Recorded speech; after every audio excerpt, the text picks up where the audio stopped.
نحمدہ و نصلی علی رسولہ الکریم، اما بعد۔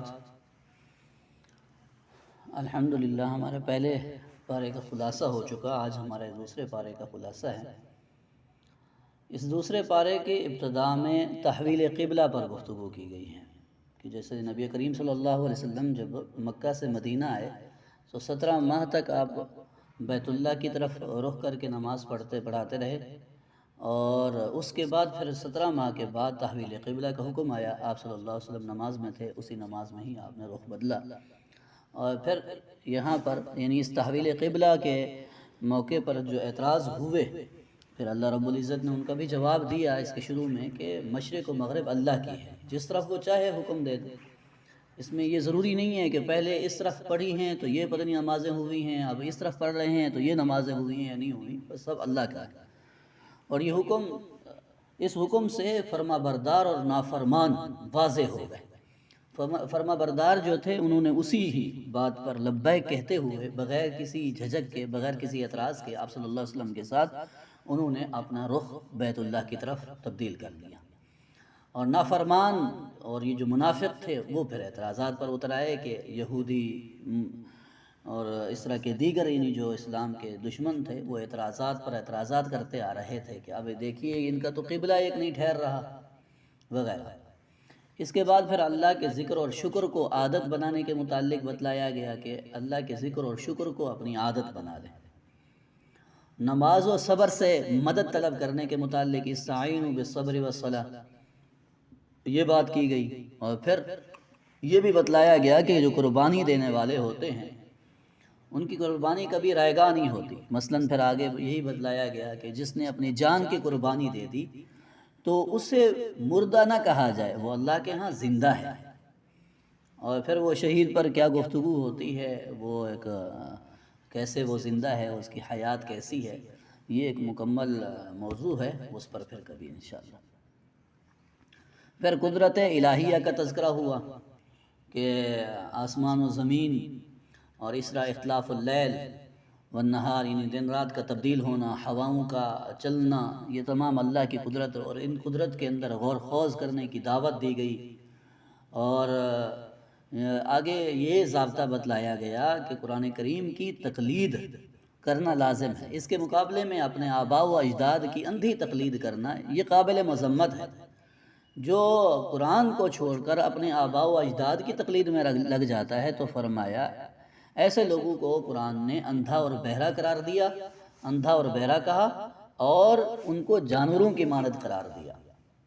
پھر آگے پاکیزہ اور حلال کھانے کا حکم دیا گیا کہ پاکیزہ رزق حلال کھاؤ، اور اسی طرح مردار، خون، خنزیر، غیر اللہ کے نام پر دی جانے والی چیزیں ان کے حرمت کا اعلان کر دیا گیا کہ یہ حرام ہے، ان سے بچو، اعتراض کرو۔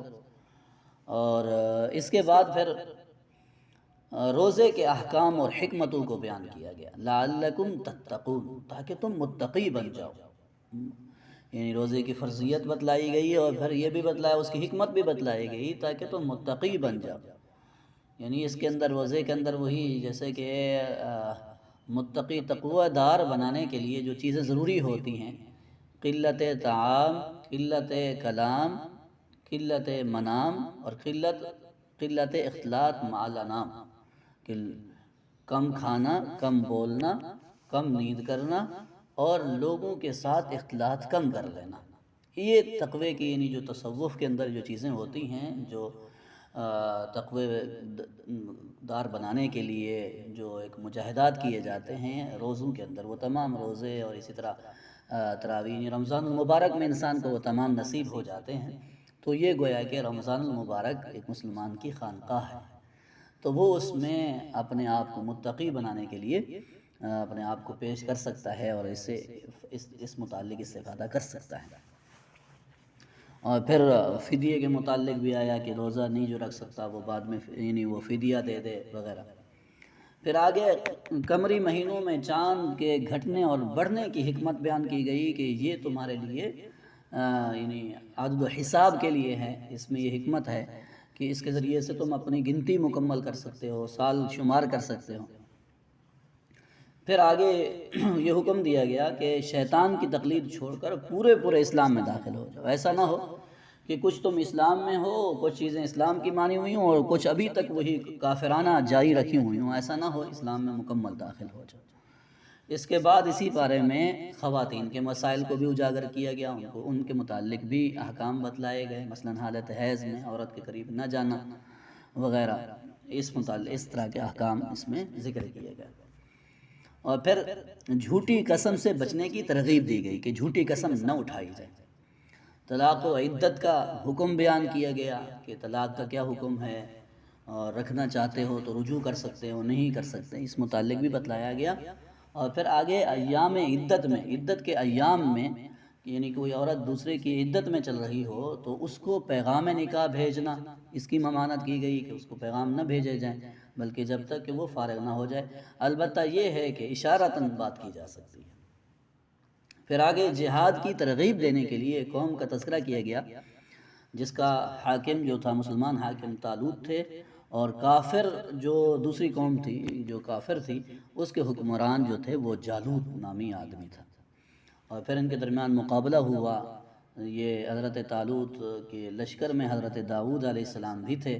یہ تمام حضرات گئے اور پھر ان کی تعداد جو یعنی مفسرین لکھتے ہیں 313 تعداد. اور پھر وہی یعنی ایک نہر سے گزر ہوا، روکا انہوں نے پانی نہ پیے یہاں سے، اور لیکن لوگوں نے پیا، تو اس کے بعد جو تعداد آ کر بچی وہ یہی آ کر بچی تھی.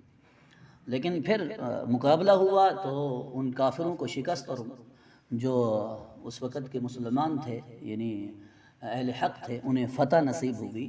اور اس موقع پر اللہ رب العزت نے 2 ضابطے بتلا دیے، یعنی اور وہ 2 ضابطے کیا ہیں، ہمارے لیے بھی سبق ہیں. اور وہ یہ کہ اللہ رب العزت کی مدد و نصرت قلت و کثرت کی بنیاد پر نہیں ہوتی کہ قلیل ہیں تو اللہ کی نصرت نہیں آئے گی، کثیر ہیں تو نصرت آ جائے گی، نہیں، بلکہ ایمان و اعمال کی بنیاد پر اللہ کی مدد اور نصرت ہوا کرتی ہے کہ جس کے اعمال اچھے ہیں، اللہ کو ماننے والے ہیں جو، تو ان کے ساتھ اللہ کی مدد اور تعاون ہوتا ہے. تو یہ ہمارے لیے بھی ہے کہ ہم قلت و کثرت کو نہ دیکھیں بلکہ حق و باطل کو دیکھیں کہ جس طرف حق ہو چاہے اس طرف 2 آدمی کیوں نہ کھڑے ہوں. آپ جیسے دیکھیے کچھ لوگ جا رہے ہیں فلم دیکھنے، سینما وغیرہ پر جا رہے ہیں، اور کچھ لوگ جو ہیں وہ مسجد کی طرف جا رہے ہیں، لیکن مسجد کی طرف جانے والے کم ہیں.